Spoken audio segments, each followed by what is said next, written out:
All right, for the next one, we're actually going to be changing the knob setting on the side of the machine.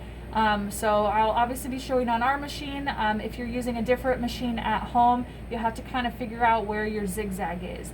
So we do sometimes use a zigzag stitch.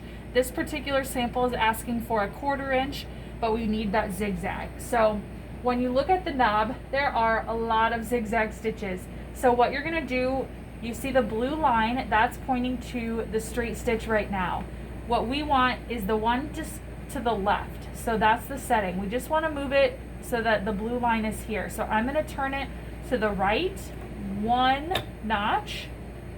And so it's just to the stitch that's to the left of the straight stitch. So I just turned it 1 time, and you actually, if you could see that, you're going to see it move the needle on your machine.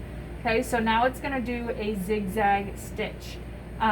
Some machines will ask you to adjust the length as well. We're going to keep the length at 2 just for this practice round. So we're going to line up on the edge of the foot just to see this zigzag. So I'm going to put my fabric in, lower the foot at the edge, and then we can go ahead and start. And then we'll show you what it looks like.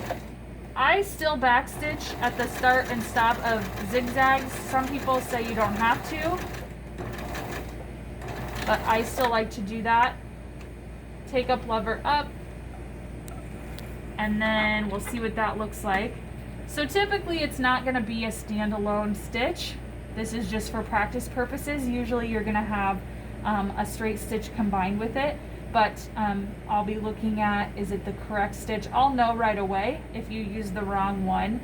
So just make sure you've got on the right setting. You can use the other side to practice, but set that down. Definitely in the summarizing portion, make sure that you kind of talk about which stitch it is on the dial in case you have to refer to that later.